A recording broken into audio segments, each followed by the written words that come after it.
জোরে বলেন পারে না, পারে না। কিসের এত অহংকার দেখাও, কিসের এত মাতবরি দেখাও? আজকের রাজা কালকে সকাল বেলার ফকির। আজকে তোমার হুকুমে আমার মাহফিল বন্ধ হয়, তোমার হুকুমে আমাকে জেলখানায় ঢুকায় যে পুলিশ, ওই পুলিশ কালকে সকাল বেলার আগে তোমারে ধরে জেলে ঢুকাতে পারে। কালকে সকালবেলা সূর্য উদয় হবে, সত্য না মিথ্যা? কথা বলেন, কালকে সকালবেলা সূর্য উদয় হবে, সত্য না মিথ্যা? এখন রাত 10:30, এখন রাত 11টা বাজে। 11টার পরে আর 4-5 ঘন্টা পরে দিন হবে, সত্য না মিথ্যা? এগুলো 100% সত্য, কিন্তু তোমার ক্ষমতা আগামীকাল থাকবে না, এটা 1000% সত্য। আজকে যারা ক্ষমতার দাপট দেখাচ্ছ, কালকে সকালবেলার আগেই হয়তো ক্ষমতা শেষ হয়ে যেতে পারে। কি বলেন, পারে না, পারে না? ভাই আমরা এত সাল পর্যন্ত থাকবো। ফেরাউনও বলেছিল আমি এতদিন পর্যন্ত থাকবো, কিন্তু ফেরাউন থাকতে পারি নাই। কথা বলেন ঠিক না বেঠিক? আজকে যে যত মাতবারি করছো দুঃখ নাই, একটা জিনিস মনে রাখো, যে যা কাজ করতেছ ফল পরিণতি নিতেই হবে। জনগণের কাছে জুতা পিটা খেয়ে বিদায় নিতে হবে। আছে তাই নিয়ে তৈরি থাকবো। যদি কেউ কোরআনের মাহফিলে বাধা দেয়, সেটারে আমরা মায়ের কাছে ফিরে যাওয়ার আগেই উচিত শিক্ষা দিয়ে ময়দান থেকে দাঁড়িয়ে দেব।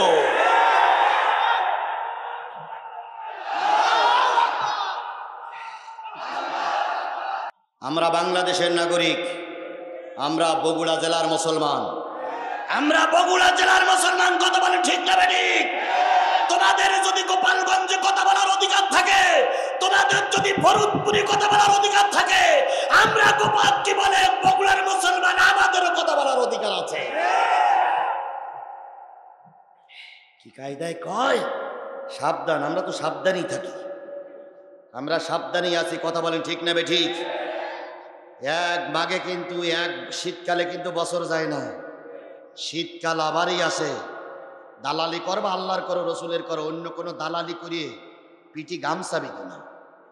আল্লাহ বোঝার তৌফিক দান করুক। বুলেটের আঘাতে যায় কত শত প্রাণ, তবুও রাজপথ তারা ছাড়ে না। কথা বলেন ঠিক নেবে ঠিক?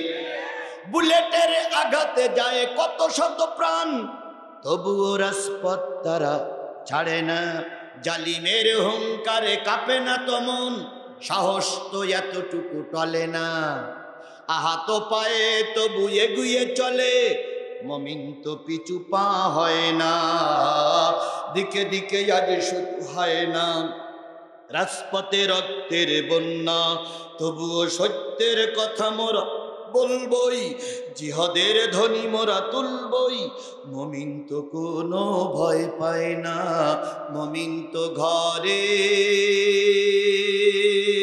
বসে রয় না। আল্লাহ আমাদের সেই মুমিন হিসেবে কবুল করুক, সকলে বলুন আমিন। তো আমারে জেলে দিচ্ছে, আমারে মারতেছে কোনো অমুসলিম নয়, মুসলমান নামধারী একদল মুনাফিক আমাদের জেলে ঢুকাচ্ছে। মুসলমান একধারী, মুসলমান এক নামধারী একদল কাফেরের চামচারাই আমাদের সহ্য করতে পারে না। তাহলে আমাদের আছে কি? মারণাস্ত্র সব বেধর্মীদের হাতে, ক্ষেপণাস্ত্র সব বেধর্মীদের হাতে, তারপরে অ্যাটম বোমা, পারমাণবিক বোমা সব বেধর্মীদের হাতে, আমেরিকার হাতে। এই গোটা পৃথিবীর একজন মোড়ল আছে, সেই মোড়লের নাম কি? Joe Biden. সেই ইচ্ছা করলে কাউকে মারে, ইচ্ছা করলে কাউকে বাঁচাই রাখে। আফগানিস্তান কিন্তু সেই ধ্বংস করেছে, তারাই ধ্বংস করেছে।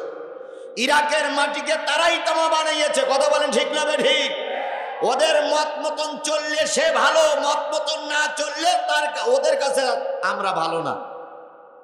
তাহলে তাদের কাছে আছে সব, আমার কাছে কিচ্ছু নাই। তবে একটা জিনিস আমার কাছে আছে, সেটা হলো আল্লাহর কোরআন। কথা বলেন ঠিক না ঠিক? বলুন তো, আমেরিকা, রাশিয়া, জাপান, জার্মান, এই দেশের নেতারা যদি মারা যায়, এরা যাবে সব কোথায়? জোরে বলেন সব যাবে কোথায়? আমার দেশের মুসলমান, মারণাস্ত্র নাই, ক্ষেপণাস্ত্র নাই, কোটি কোটি টাকার মালিক আমরা নাই, কিন্তু বেধর্মীরা জেনে রেখো তোমাদের আছে মারণাস্ত্র আর আমাদের আছে বুক ভরা ঈমান। তোমাদের হাতে আছে মানুষ মারার জন্য ক্ষেপণাস্ত্র আর আমাদের হাতে আছে জান্নাতে যাবার জন্য কোরআন। আমার দেশের একজন মুসলমান সকালবেলা জান হয়ে গেল, ঠান্ডা পানি দিয়ে উজু করে সালাতের জন্য মসজিদে চলে গেল।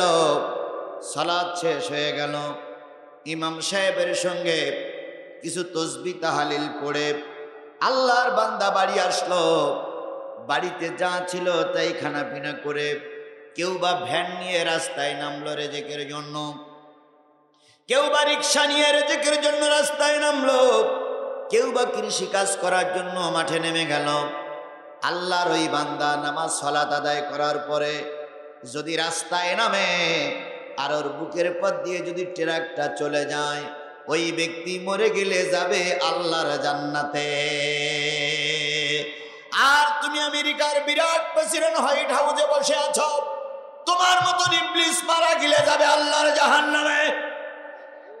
তাহলে যে ব্যক্তি আল্লাহ পাক আমাদের ইমানদার বানালেন, কোরআনওয়ালা বানালেন, নামাজ আদায়কারী বানালেন, সেই আল্লাহর শুকরিয়া আসতে হবে না জোরে হবে?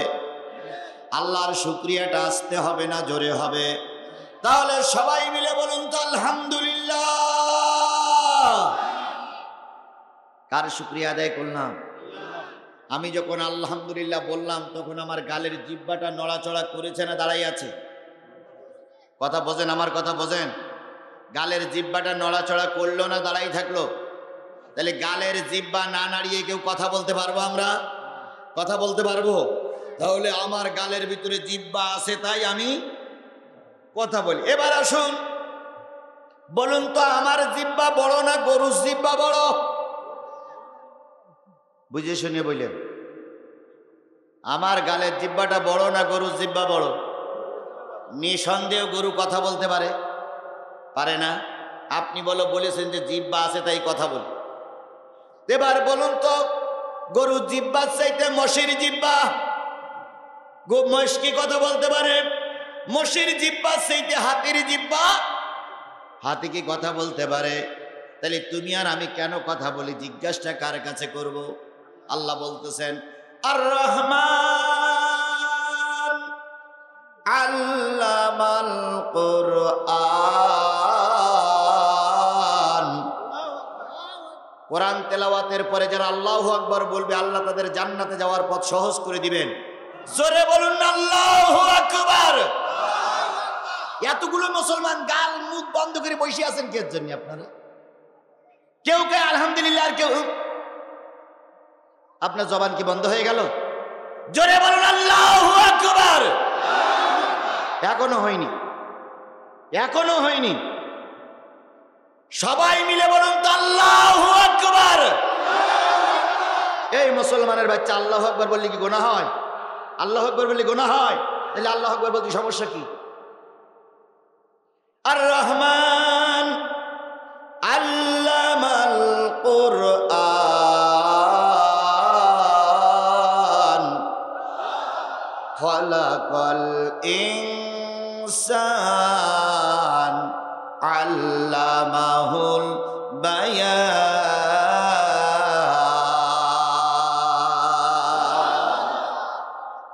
কিছুটা হয়েছে, হতেই হবে, হতেই হবে। আমি ওয়াজ করে গা ঘামাবো আর আপনি পোল্ট্রি মুরগির মতন, এ ওয়াজ আমার দ্বারা হবে না, এ ওয়াজ আমি করতে পারি না। বক্তার যদি গা ঘামে শ্রোতারও গা ঘামা লাগবে। আল্লাহ বলতেছেন আর রহমান আল্লামাল কোরআন খালাকাল ইনসান আল্লামাহুল বায়ান। সে যে রহমান শিখালেন কোরআন, সৃজিলেন মানুষ শিখালেন বয়ান।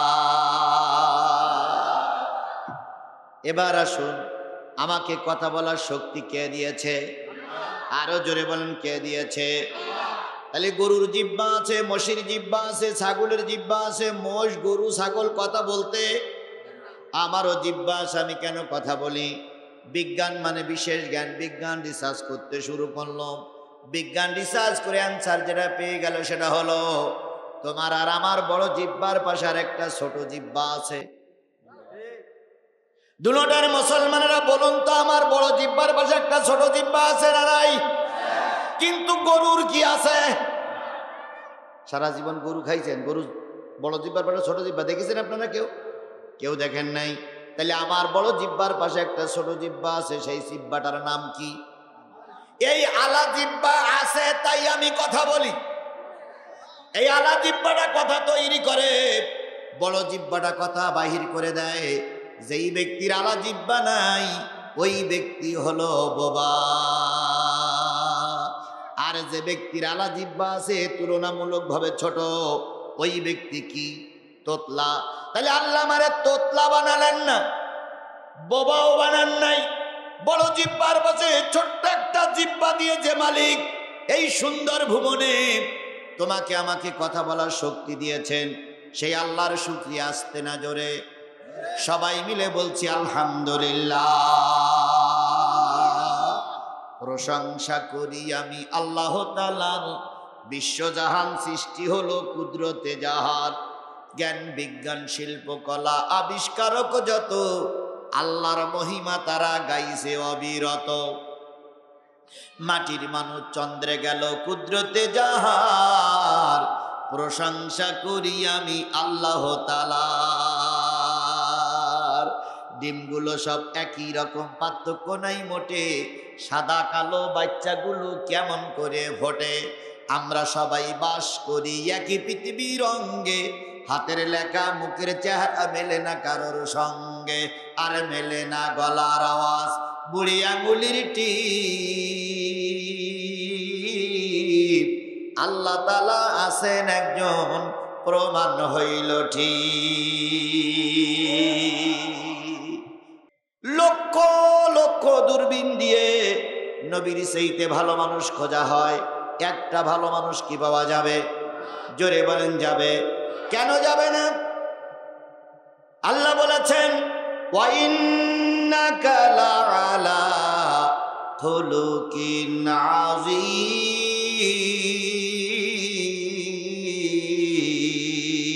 আযীম। ওগো নবী, আমি আপনাকে উত্তম চরিত্রের অধিকারী বানাইয়েই পাঠিয়েছি। নবীর চাইতে ভালো মানুষ আর সমাজে কেউ ছিল না।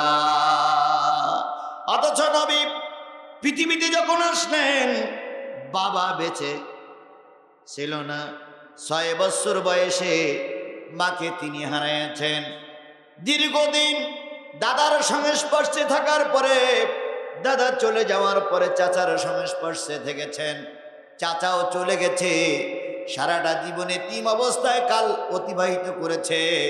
ঘরে খাওয়ার ছিল না, পরনে ভালো কাপড় ছিল না, মাথায় তেল ছিল না, পাশে দাঁড়ানোর মতন কেউ ছিল না। তবু নবী কখনো কোনো অন্যায় কাজে জড়িত হন নাই। আর তোমার আমার একটু নামাজ পড়তে, সালাত আদায় করতে বলেই ভাই গরিব মানুষ, ঘরে খাওয়ার নাই। বিশ্বাস করো, তোমার চাইতে আমার নবী আরো গরিব ছিলেন। তারপরে নবী ধর্মের কাজ করেছেন, দ্বীনের কাজ করেছেন। তুমি কেন করতে পারবে না? তুমি খালেস নিয়ত নিয়ে রাস্তায় নামো, তোমার সাহায্য করার জন্য আমার আল্লাহই যথেষ্ট। এবার আসুন, নবীর ভালোবাসা ছাড়া আল্লাহরে পাওয়া, নবী ছাড়া আল্লাহরে পাওয়া। কুল ইন কুনতুম তুহিব্বুনাল্লাহা ফাত্তাবিউনি ইউহিব্বুকুমুল্লাহ ওয়া ইয়াগফির লাকুম যুনুবাকুম ওয়াল্লাহু গফুরুর রহিম। হে নবী, আপনি বলেন, কুনতুম তুহিব্বুনাল্লাহ, তোমরা যদি আল্লাহরে ভালোবাসতে চাও, ফাত্তাবিউনি, আমি নবী আমার ইত্তেবা করো, আমার অনুসরণ করো, আমার অনুকরণ করো। আমার অনুকরণ করে যদি চলতে পারো, ইয়াগফির লাকুম যুনুবাকুম, তোমাদের জীবনের সব গুনাহগুলো আল্লাহ মাফ করে দেবে। এবার বলুন তো, আমার মাথায় এই টুপিটা কার সুন্নাত? কথা বলেন কার সুন্নাত? আমার মুখের দাড়িটা কার সুন্নাত? আমার গায়ের পাঞ্জাবিটা কার সুন্নাত? তাহলে পাঞ্জাবি পরা সুন্নাত, টুপি পরা সুন্নাত, দাড়ি রাখা সুন্নাত, পাগড়ি পরা সুন্নাত, মেসওয়াক করা সুন্নাত, মিষ্টি খাওয়া সুন্নাত, থালচিটি খাওয়া যে নবীর সুন্নাত, প্রয়োজনে ওই নবীর দিনকে বাস্তবায়ন করার জন্য জেলে যাওয়াটাও সুন্নাত। প্রয়োজনে ওই নবীর দিন প্রতিষ্ঠা করার জন্য ফাঁসির কাস্টে ঝোলাটাও সুন্নাত। প্রয়োজনে ওই নবীর দিন কায়েমের জন্য রাজপথে বাড়ি খাওয়াটাও সুন্নাত। কিন্তু আমার দেশের মানুষেরা মিষ্টি খাওয়া সুন্নতটা খুব পছন্দ করে, দাড়ি রাখা সুন্নতটা খুবই পছন্দ করে, কিন্তু রাজপথে রসুলের পক্ষে মিছিল করতে হবে এই সুন্নত আমার দেশের মানুষ মানতে চায় না। বড় বড় আলেমগুলো পর্যন্ত এখন হক কথা বলে রাস্তায় নামে না। কথা বলেন ঠিক না ঠিক? যদি আর কেউ না থাক, বাংলাদেশের সব আলেমগুলো যদি কোরআন বুকে নিয়ে রাস্তায় নামতো, আল্লাহর কসম কোন আলেমের রক্ত দিয়ে বাংলার জমিন লাল হতো না। কিছু কিছু হুজুর আছে, তারা বলে আমি একটু বুদ্ধি শুদ্ধি করি চলি, এই জন্যই আমার কিচ্ছু হয়। তোমার নবীর বুদ্ধি কম ছিল তাই জেল খাটলো, তোমার নবীর বুদ্ধি কম ছিল তাই তায়েফে মারি খেলো, তোমার নবীর বুদ্ধি কম ছিল তাই উহুদে মারি খেলো, তোমার নবীর বুদ্ধি কম ছিল তাই মক্কা থেকে হিজরত করতে যাই মদিনায় যেতে হয়েছে। আর তুমি রাসূলের চাইতে বেশি বোঝো, এই জন্য তোমার কিচ্ছু হয় না। তেল তেলা মানে কি? এক নম্বর গোলালু আছে আমার সমাজে, আছে আমার সমাজে। হক কথা বলার চাইতে বাতিলের পক্ষে সাপোর্ট দেওয়া লোক অনেক বেশি। আরো জোরে বলেন ঠিক নেবে ঠিক? দাড়ি টুপি পাগড়ি দেখলি মনে হয় জান্নাত থেকে বেরিয়ে আইছে জিবরাইলের ছোট ভাই, আর কাজকর্ম দেখলে মনে হয় ফেরাউনের আপন খালাতো ভাই।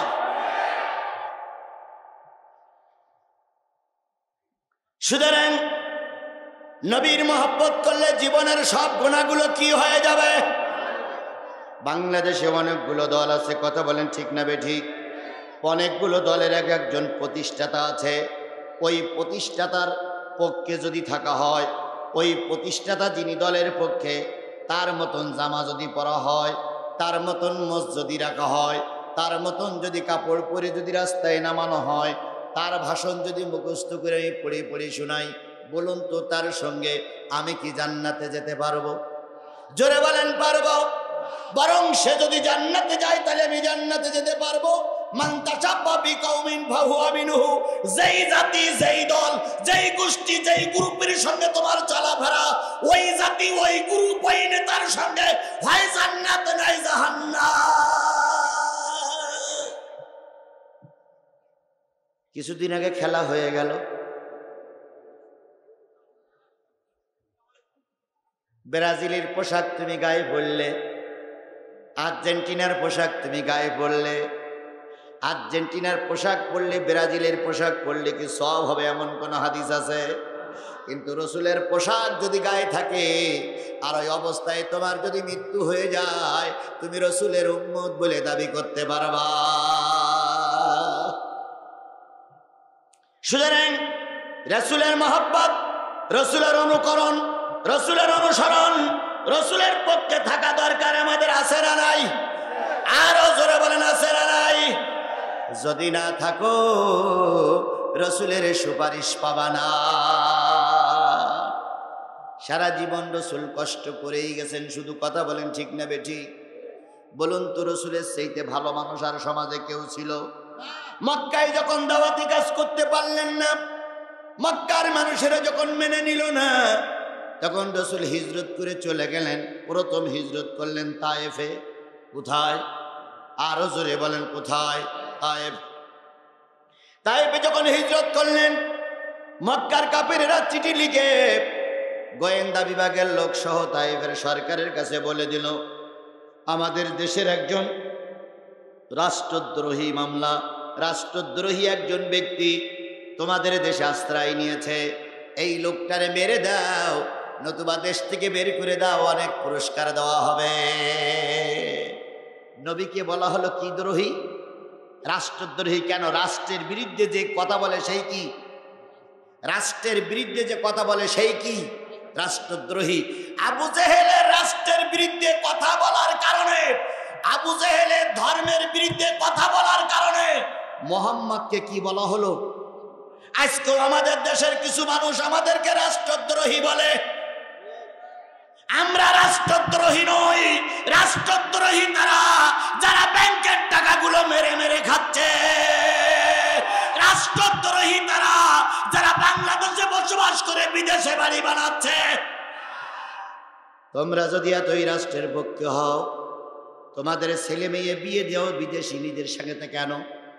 তুমি এত রাষ্ট্রের পক্ষে, তোমার একটাই মাত্র ছেলে, বিদেশি মেয়ে বিয়ে করলে কেন? বাংলাদেশে কি একটাও সুন্দরী মেয়ে খুঁজে পাওয়া যায়নি? আর ওনারা আমাদের বলে রাষ্ট্রদ্রোহী। তোমাদের কথা শুনে কুকুরও হাসে। ওরা যখন বক্তৃতা দেয়, কুকুর যখন গাব গাছের নিচে শুয়ে থাকে, হঠাৎ করে যখন বলে মৌলবীরা রাষ্ট্রদ্রোহী, কুকুর তখন মাথা উঁচু করে বলে কি হইল? ব্যাংকের টাকা মেরি খেলি এক গ্রুপ, বিদেশে বাড়ি করলে এক গ্রুপ, নিজের ছেলেরে বিদেশের সঙ্গে বিয়ে দিয়ে বিদেশিনী বউ নিয়ে আসলে এক গ্রুপ, আর হুজুররাই রাষ্ট্রদ্রোহী হয়ে গেল। বলতে থাকো, আজকে মুখ আছে, ক্ষমতা আছে, বলতে থাকো। এমন একদিন সবাই আসবে, পালানোর জন্য ইঁদুরের গর্ত খুঁজে পাবা না, জুতা পাই দেওয়ার সময় পাবা না। তার আগে মানুষ জুতা পিটা করে বাবুর বাড়ি পাঠিয়ে দেবে।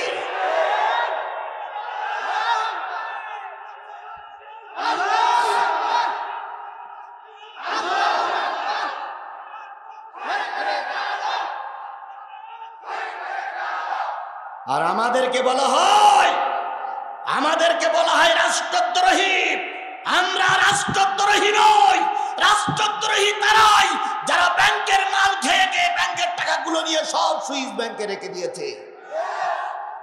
আপনাদের যে এলাকায় আমি সফর করতেছি, এই এলাকায় 2 কোটি টাকা মেরি খাওয়ার দায়ে একজনকে জেলে দেওয়া হয়েছে। আল্লাহর কসম, 2 কোটি টাকা মারার দায়ে যদি 5 বছর জেল হয়, যারা 13,000 কোটি টাকা মেরে খেয়েছ, কিয়ামতের আগে তাদের জামিনের আশা করা যাবে না।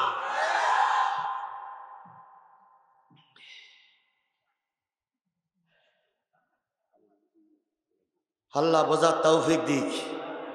আরো জোরে। তায়েফে চলে গেলেন নবী। মক্কার সরকার তায়েফ সরকারের কাছে কি লিখেছে? চিঠিতে কি বলা হয়েছে?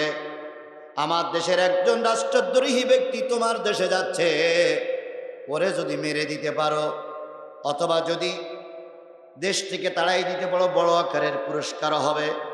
তায়েফের সরকার বুঝলো মেরে দিতেই পারলে আবু জেহেলের রোশানালে না পড়ে কি বলে সন্তুষ্ট চিত্তে ভিতরে পড়ে যাব। নবী মোহাম্মদ তায়েফের সরকারের কাছে সালাম দিলেন, নিজের পরিচয় বললেন, আমি শেষ জামানার শেষ পয়গম্বর, আমার পরে আর কোনো পয়গম্বর আসবে না। মা কানা মুহাম্মাদুন আবা আহাদিম মির রিজালিকুম ওয়ালাকিন রাসূলুল্লাহি ওয়া খাতামান নাবিয়িন। আমি হলাম নবীদের শেষ নবী, আমার পরে আর কোনো নবী রাসূল আসবে না। সুতরাং ধর্মের কথা বলতে এসেছি, দয়া করে ধর্মের কথাটা মেনে নাও। তায়েফ সরকার হুমকি দিল, আমার দেশ থেকে বেরিয়ে যাও। নবী তায়েফ সরকারের হাত ধরে বললেন, ও তায়েফের রাজা, 3 দিন পর্যন্ত কিছু খাওয়া হয় না, পেটে 3 দিন কোনো দানা পিনা যায় না, দীর্ঘ পথ অতিক্রম করে তোমার দেশে এসেছি। তুমি যদি তোমার দেশে থাকতে নাও দাও, আমি চলে যাচ্ছি, কিন্তু কাউকে লেলাইয়ে দিও না যেন আমার উপরে আক্রমণ না করে, কারণ আমার ডাইনে বামে কোনো লোক নাই, আমার ঠেকানোর বাঁচানোর মতন আল্লাহ ছাড়া কেউ নাই। দয়া করে তুমি আমাকে মেরো না, আর আমার গায়ে কোনো আঘাত করো না, আমাকে স্বদেশে বা অন্য দেশে ফিরে যেতে দাও। জালেমদের অন্তরে কখনো মায়া আসে না, কথা বলেন ঠিক না ঠিক? ও জালেমরা ক্ষণিকের জন্য কাঁদে, শুধু মানুষের ভোট নেবার জন্য।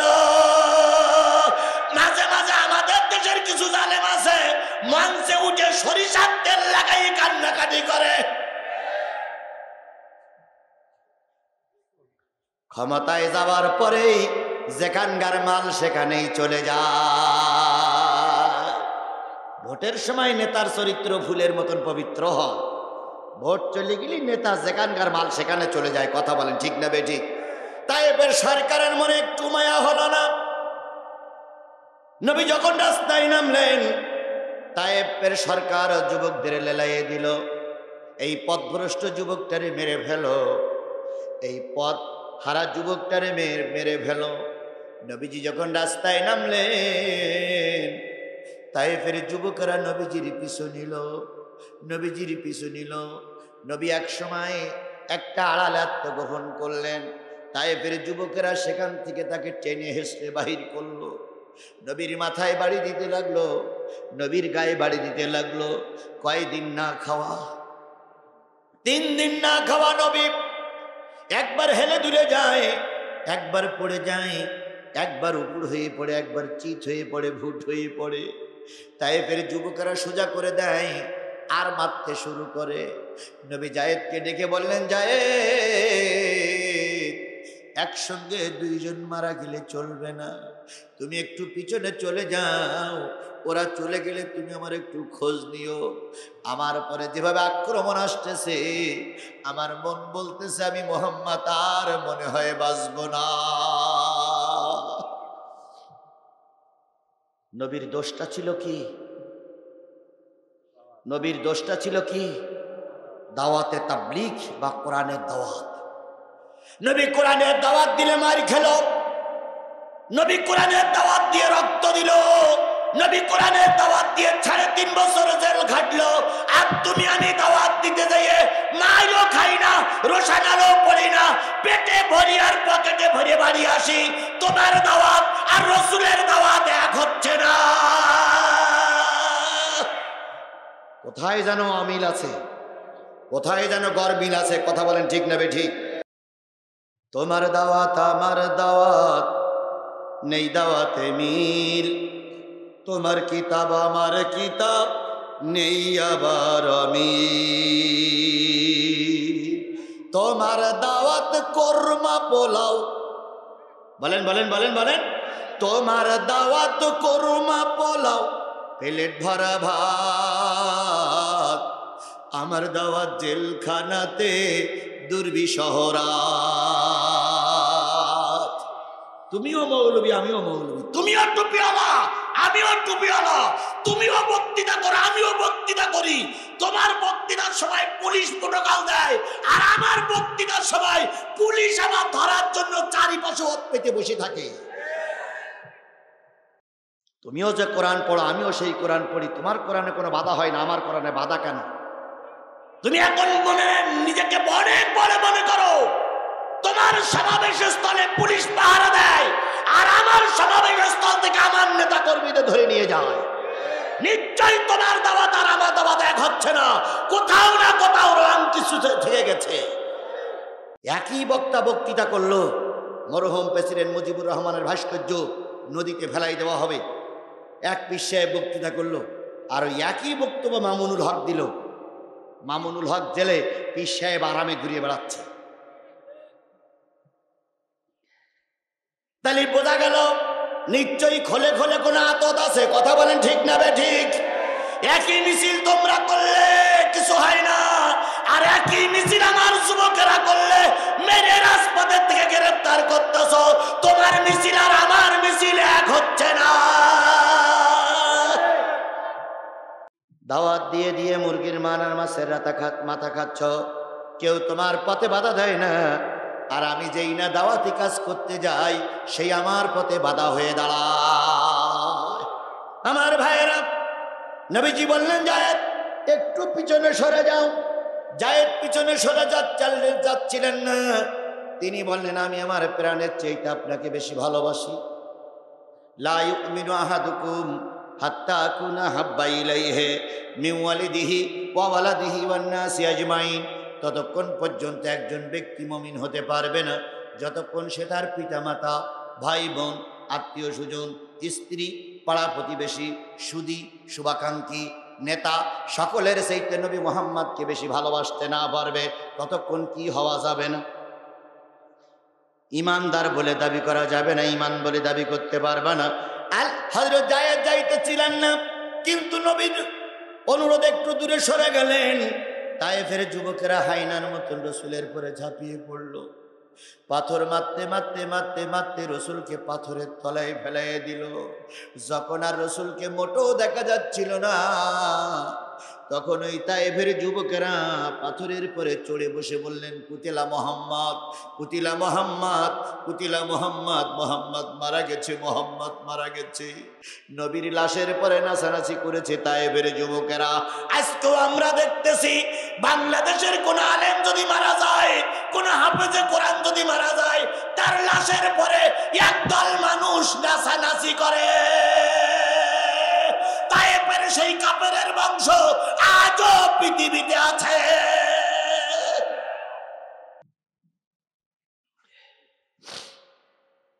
তায়েফের যুবকেরা চলে গেল।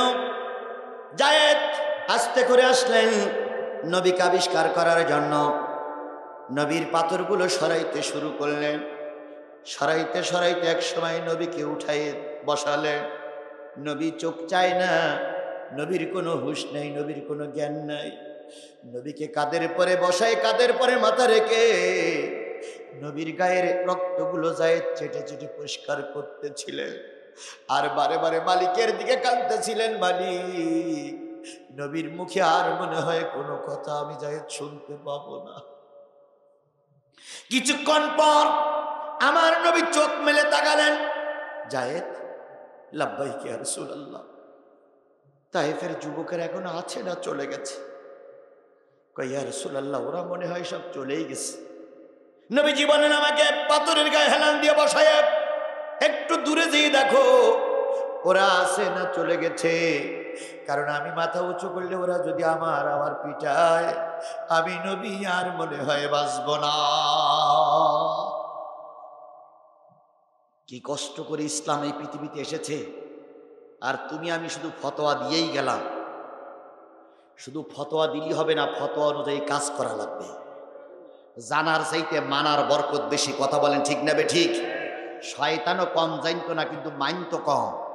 তুমি আমি জানার প্রয়োজন আছে, কিন্তু জেনে যদি সেটা না মানি, তাহলে বোঝা গেল তোমার জানার শয়তানের জানার ভিতরে কোনো পার্থক্য নাই। দুই একজন কলার নানা দেয়, আমি বড় আলেম। হ্যাঁ, আপনি বড় আলেম, এটা আমি স্বীকার করি, কিন্তু ইসলামের জন্য কতটুকু কুরবান করেছেন আপনি? ইসলামের জন্য কতটুকু আপনি রাস্তায় নেমেছেন? আপনার দ্বারা মুসলমানদের কতটুকু উপকার হয়েছে? বড় আলেম দিয়ে আপনি কি করবেন? পৃথিবীতে সবচেয়ে বড় আলেম ছিল শয়তান। এর চাইতে বড় আলেম আর কেউ ছিল না। কথা বলেন ঠিক না বে ঠিক? কিন্তু শয়তানের দ্বারা ধর্মের কাজ বেশি হয়েছে না ক্ষতি বেশি হয়েছে?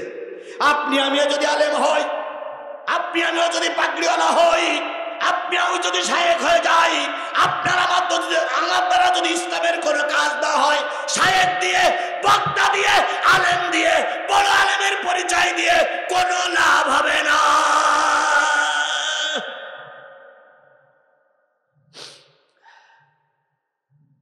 যায়েদ চলে গেলেন।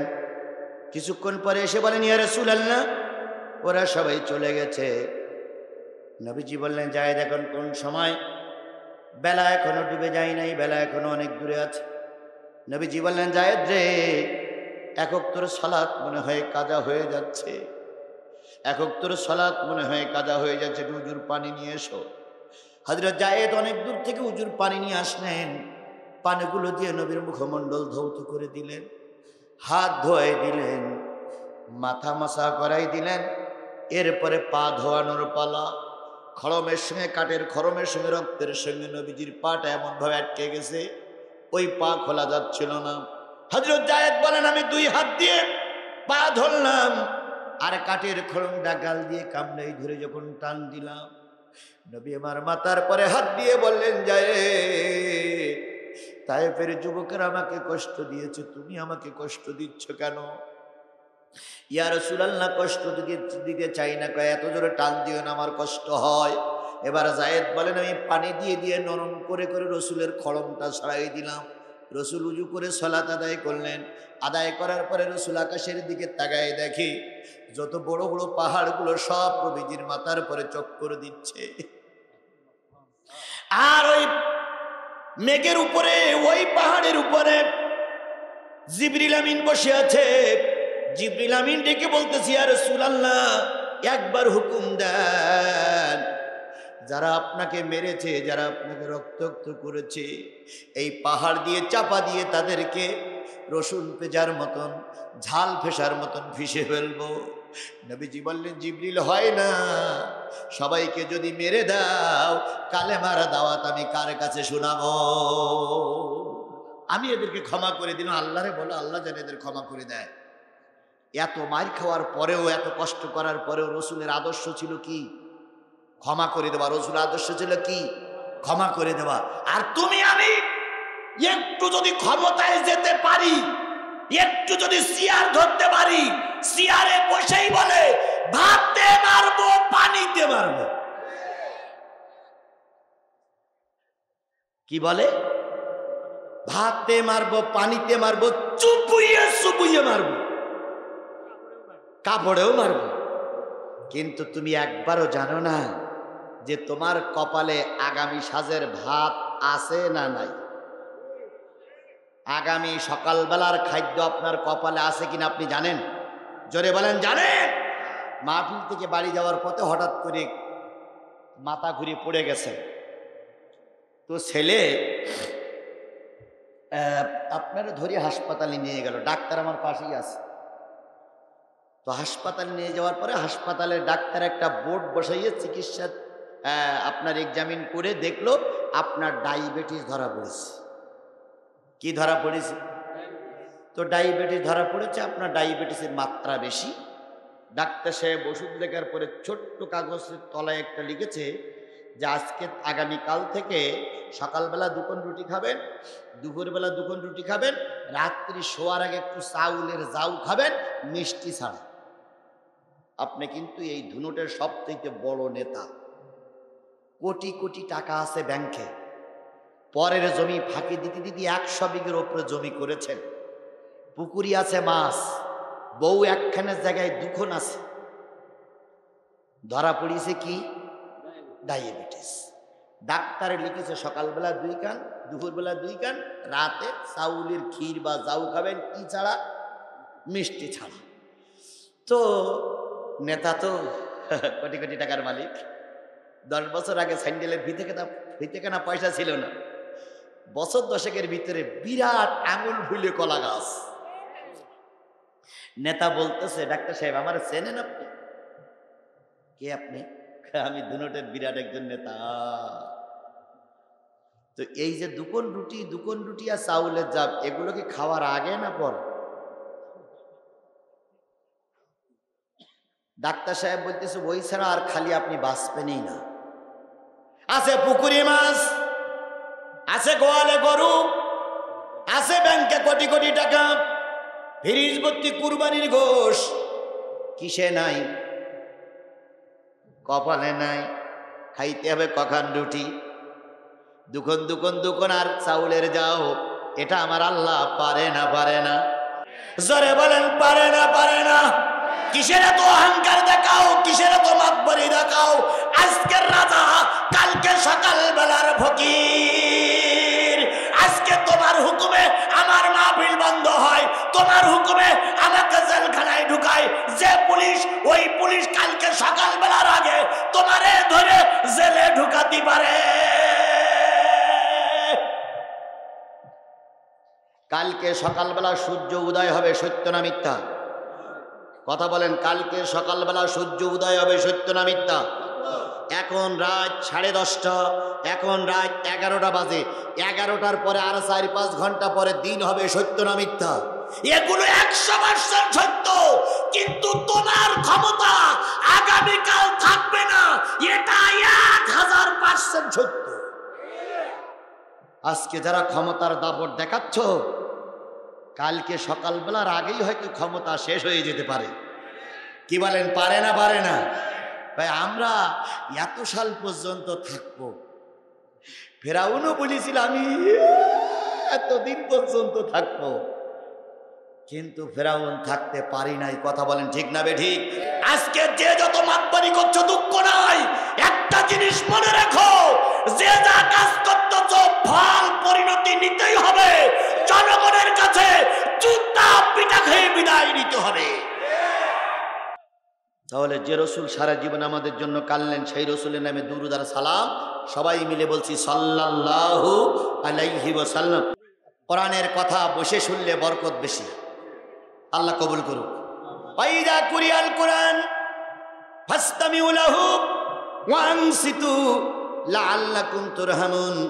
যখন তোমাদের সামনে কোরআন পড়া হবে, এই কোরআনগুলো তোমরা চুপচাপ শোনো, আল্লাহ পাক তোমাদের রহমত দিয়ে ভরে দেবে। আমি কি পড়তেছি?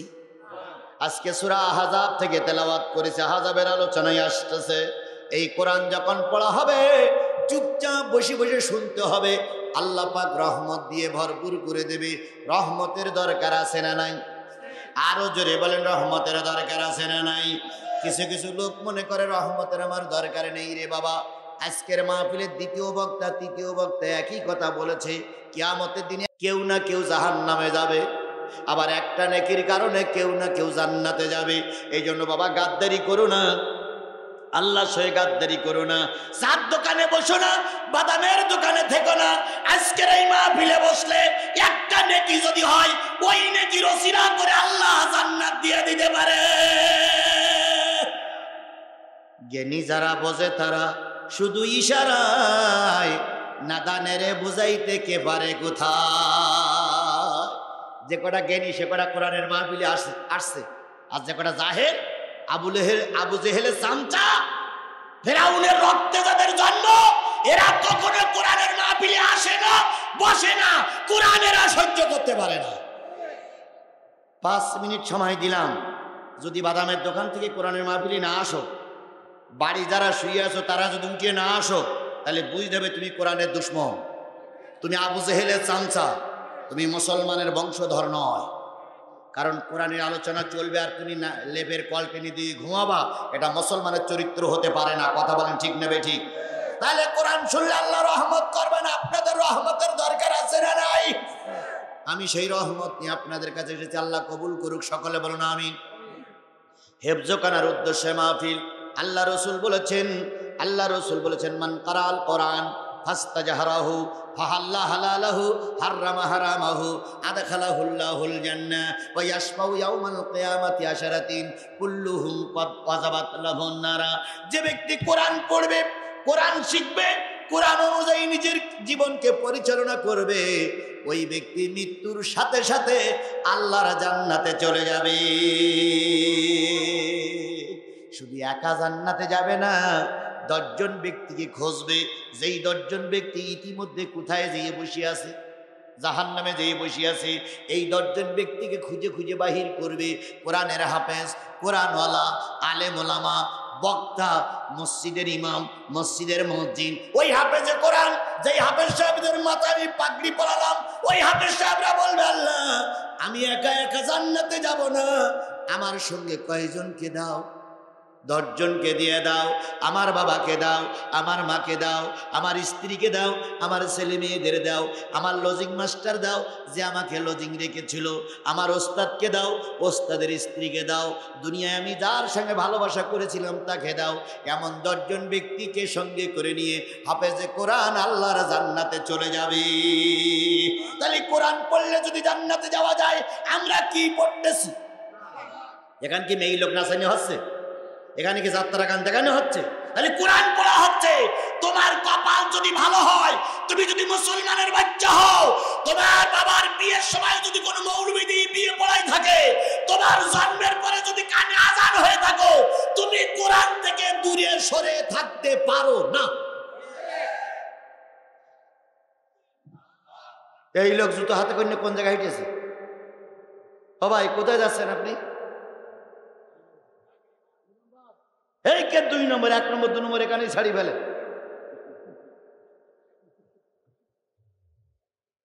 তাহলে কোরআনের আলোচনা চলছে, চলবে, আপনারা কি থাকতে রাজি আছেন? সমাধান চাও যদি জীবনে মরণে, ফিরে চাও খুঁজে নাও। সবাই মিলে বলেন, সমাধান চাও যদি, ফিরে চাও খুঁজে নাও, চোখ রাখো কোরআনে।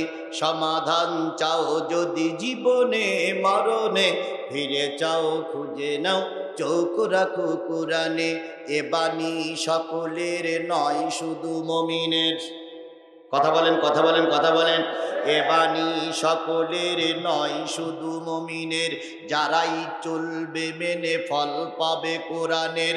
ঘরে বলো কিংবা রাষ্ট্রে বলো, ঘরে বলো কিংবা রাষ্ট্রে বলো, অশান্তি দূর করে শান্তি আনে।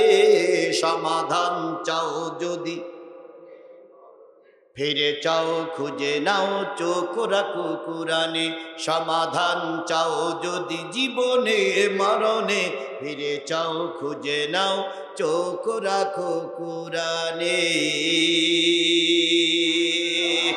আল্লাহ সেই কোরআনে আরো কিছুক্ষণ সময় কবুল করুক, সকলে বলুন আমিন। আর একটু সামনে যান, আল্লাহ বলতেছেন, ওয়াকাল আল্লাযীনা কাফারু লা তাসমাউ লিহাযাল কোরআন। কাফেরেরা বলে, কাফেরেরা বলে, কাফেরেরা বলে, এই কোরআন যেন তোমরা শুনো না। কারা বলে? কি বলে? কোরআন যেন তোমরা শুনো না। এ জাতীয় কাফের আমার দেশে আরো জোরে বলেন, আরো জোরে বলেন। কোথায় আছে? বাংলাদেশে আছে, প্রতিটা থানায় থানায় আছে। আমার দেশে একটা আইন পাশ হয়নি এখনো, প্রাথমিক পর্যায়ে আইনটা তৈরি হয়েছে। সেটা হলো, আমার দেশের কিছু মন্ত্রী আর কিছু এমপিরা জাতীয় সংসদের নেতার কাছে বলেছে, কোরআনের মাহফিলে জঙ্গি তৈরি হচ্ছে, কোরআনের মাহফিলে তাকবীর ধ্বনি দিচ্ছে, কোরআনের মাহফিলে সরকার বিরোধী আলোচনা হচ্ছে, কোরআনের মাহফিলে দিন কায়েমের জন্য কথা বলা হচ্ছে। এরা মৌলবাদ তালেবানদের দিকে যাচ্ছে। এই জন্য কোরআনের মাহফিলগুলো বন্ধ করে দাও। আর বহু বছর আগে যাত্রা চলতো, এখন যাত্রার শিল্পীরা না খেয়ে মারা যাচ্ছে, যাত্রাগুলো চালু করে দাও। কি বলতেছে? কোরআনের মাহফিলগুলো আর যাত্রাগুলো। তাহলে কোরআনের মাহফিলগুলো যারা বন্ধ করে যাত্রা গান চালু করার পক্ষে দালালি করেছে, সাপোর্ট করেছে, আসলে কি ওদের শরীরে মুসলমানের রক্ত আছে? জোরে বলেন আছে, আরো জোরে বলেন আছে। এরা সব কাফেরের চামচা। নতুন করে আর একটা কাফেরের জন্ম হয়েছে না? নতুন করে একটা কাফেরের জন্ম হলো। মসজিদের আজান শুনে কমিটির কাছে চিঠি লিখেছে, কি জানো? হ্যাঁ, ওই যে চিটাগাং নাদির খান, ওনার স্ত্রীর নাম হলো হাসিনা খান, মসজিদের পাশেই বাড়ি। ওনারা অনেক দিন ধরে কমিটির কাছে বলে আসতেছে যে আজানগুলো মাইকে দিয়েন না, ওনাদের ঘুমের ডিস্টার্ব হয়। কি হয়? অথচ জানা গেছে ওনার ছেলে মেয়ের বিয়েতে গায়ে হলুদের অনুষ্ঠানে সারা রাত ধরে মাইকে নাচ গান করেছে, তখন ঘুমের ডিস্টার্ব হলো না। সাউন্ড বক্স, তখন তাদের ঘুমের ডিস্টার্ব হলো না। ছোট্ট ছোট্ট শিশুদের ঘুমের ডিস্টার্ব হলো না। মসজিদের আজান শুনলে ঘুমের ডিস্টার্ব হয়। এবার উনি হুমকিও দিয়েছেন, আমাদের কথা যদি মেনে না নেওয়া হয় মসজিদের উন্নয়ন কাজ হবে না। আমরা যে দান সৎকা করতেছি, দান দেই, এগুলো আর দেব না। তার মানে উনি হুমকি দিছে, আজান বন্ধ করো, নতুবা দান বন্ধ হয়ে যাবে।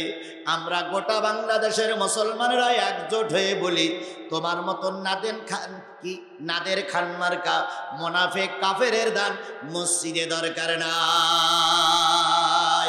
যেই ব্যক্তি আজান শুনে আজানের বিরুদ্ধে কথা বলে, নিশ্চয় ওর রক্ত আর ওর বাপের রক্ত পরীক্ষা করার দরকার। জন্মের সময় বৈধ রক্ত ওর শরীরে ঢুকিনি।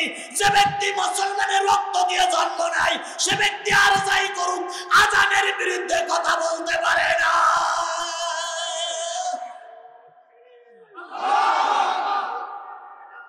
আমার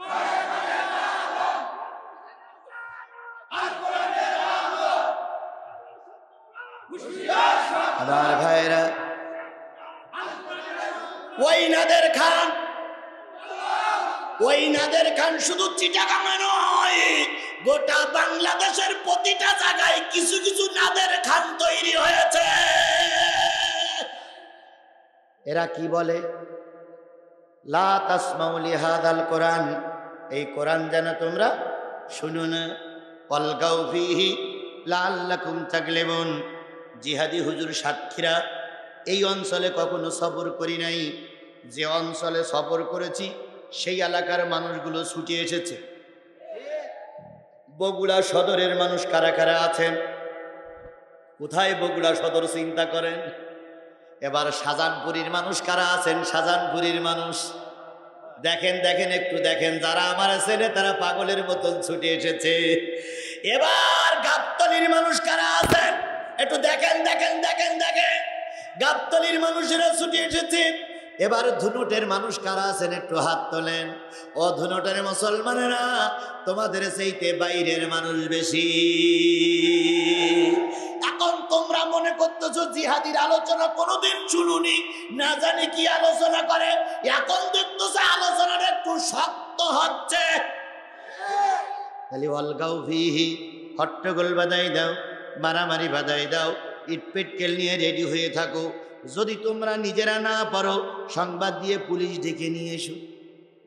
তাহলে হট্টগোল বাজাই দেওয়া, পুলিশ ডেকে এনে বক্তারে ধরাই দেওয়া, আর কোরআনের মাহফিল বন্ধ করে দেওয়া, এগুলো সব কাফেরের কাজ। 2 নম্বর শেষ। 3 নম্বর, ওয়াইজা তুতলা আলাইহিম আয়াতুনা বায়্যিনাতিন তারিফু ফি উজুহিল লাযিনা কাফারুল মুনকার। আমার আল্লাহ বলেন, তোমাদের সামনে যারা কাফের মুনাফিক থাকবে, তাই মঞ্চে থাক আর নিচে থাক, দেখবা কোরআনের কথা শুনলে তাদের চেহারাগুলো মলিন হয়ে গেছে। ছিল খুশি খুশি ভাব, মঞ্চে বসে আছে মনে হয় যেন কলেরায় ধরিস, অথবা বউ কবর দিয়ে আসছে, এই জন্য সবাই হাসি খুশি, উনি কারণ সত্য কথা বললে কিছু লোকের কলিজায় আগুন ধরে। এই জন্য আল্লাহ নবী বলেন, কোরআনের কথা যখন বলবা তখন তাদের চেহারাগুলো কি হয়ে যাবে? মলিন হয়ে যাবে, চেহারার অবস্থার পরিবর্তন হবে।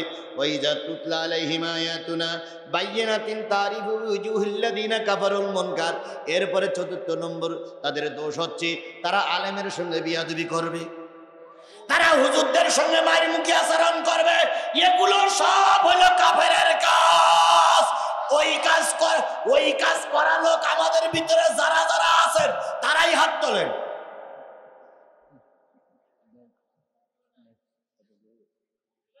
নাই নাই? তাহলে আমি সূরা আহজাব এখনই শুরু করব। যতক্ষণ আমার আলোচনা চলবে ততক্ষণ ময়দান ছেড়ে আমাকে বাঘের মুখে ছেড়ে দেওয়া যাবে না। আপনি আমি একসঙ্গে ময়দানে থাকবো। কারা কারা থাকতে রাজি আছেন? 2 হাত উঁচু করে আল্লাহরে দেখা। জোরে একটা তাকবীর দেবেন, নারায়ে তাকবীর। আল কোরআনের আলো, আল হাদিসের আলো। হাত নামান। কারা হাত তুলিনি? যেগুলো হাত তুলিনি বুঝতে হবে ওইটাই হলো কাফেরের দালাল। আল্লাহ বোঝার তৌফিক দিক। দিকে দিকে আজ শুধু হয় না রাজপথে রক্তের বন্যা, দিকে দিকে আজ শুধু হয় না রাজপথে রক্তের বন্যা। তবুও সত্যের কথা মোরা বলবই, জিহাদের ধ্বনি মোরা তুলবই। মমিন তো কোনো ভয় পায় না, মমিন তো ঘরে বসে রয় না। আবারও বলি, দিকে দিকে আজ শুধু হয় না রাজপথে রক্তের বন্যা। তবুও সত্যের কথা মোরা বলবই, জিহাদের ধ্বনি মোরা তুলবই। মমিন তো কোনো ভয় পায় না, মমিন তো ঘরে বসে রয় না। বুলেটের আঘাতে যায় কত শত প্রাণ, তবুও রাজপথ তারা ছাড়ে না। গুলি করে আমাদের বন্ধ করা যাবে না, কথা বলেন ঠিক না বেঠিক? ময়দানে নামলেই তোমরা গুলি করে মারো, যত গুলি করো তত আমাদের দলের শক্তি বাড়ে। কয়টারে গুলি করে মারবা? 50 লক্ষ মানুষ রাস্তায় নামলো, পঞ্চগড়ে একজনের গুলি করে মেরে 50 লক্ষ মানুষ ঘরে ফিরানো যাবে না। বরং আগুনে ঘি ঢেললি আগুনের তেজস্ক্রিয়া বাড়ে না কমে? জোরে বলেন, বাড়ে না কমে? তোমরা ভুলের স্বর্গে বসবাস করতেছো, মনে করতেছো নেতাদের জেলে ঢুকাচ্ছি, কর্মীদের গুলি করে মারতেছি, অন্য নেতাদের ফাঁসিতে ঝুলালাম, মনে হয় স্তব্ধ হয়ে যাবে। না রে ভাই না, সময় পাইলে একবার ঘূর্ণিঝড় শুরু হবে, সাইক্লোন শুরু হবে, জুতা পায়ে দেওয়ার সময় পাবা না। বড় বড় নেতাগুলো 5 ফুট করে সব পকেটে রেখে দিয়েছে, একটু উলট পালট হইলেই ডিঙি পার ওই পারে চলে যাবে। তুমি ছাগলের 3 নম্বর বাচ্চা, পালাবা কোথায়?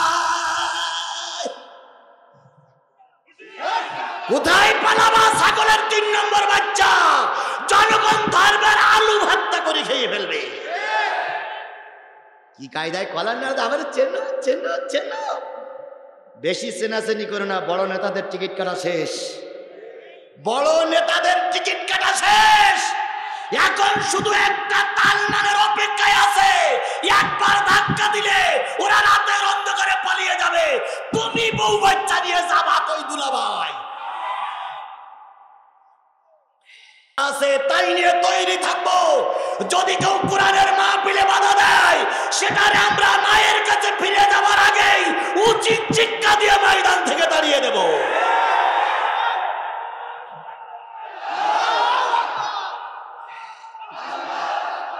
আমরা বাংলাদেশের নাগরিক, আমরা বগুড়া জেলার মুসলমান, আমরা বগুড়া জেলার মুসলমান। কথা বলে ঠিক না বেঠিক? তোমাদের যদি গোপালগঞ্জে কথা বলার অধিকার থাকে, তোমাদের যদি ফরিদপুরে কথা বলার অধিকার থাকে, আমরা গোপাল কি বলে বগুড়ার মুসলমান, আমাদেরও কথা বলার অধিকার আছে। কি কায়দায় কয়? সাবধান, আমরা তো সাবধানই থাকি, আমরা সাবধানই আছি, কথা বলেন ঠিক না বেঠিক? এক মাঘে কিন্তু এক শীতকালে কিন্তু বছর যায় না, শীতকাল আবারই আসে। দালালি করবা, আল্লাহর করো, রসুলের করো, অন্য কোনো দালালি করিয়ে পিটি গামছা বিধো না। আল্লাহ বোঝার তৌফিক দান করুক। বুলেটের আঘাতে যায় কত শত প্রাণ, তবুও রাজপথ তারা ছাড়ে না। কথা বলেন ঠিক নেবে ঠিক? বুলেটের আঘাতে যায় কত শত প্রাণ, তবুও রাজপথ তারা ছাড়ে না। জালিমের হুঙ্কারে কাঁপে না তো মন, সাহস তো এতটুকু টলে না। আহাত পায়ে তবু এগুয়ে চলে, মমিন তো পিছু পা হয় না। দিকে দিকে আজ শুধু হয় না, রাজপথে রক্তের বন্যা, তবুও সত্যের কথা মোরা বলবই, জিহাদের ধ্বনি মোরা তুলবই। মমিন তো কোনো ভয় পায় না, মমিন তো ঘরে বসে রয় না। আল্লাহ আমাদের সেই মমিন হিসেবে কবুল করুক, সকলে বলুন আমিন।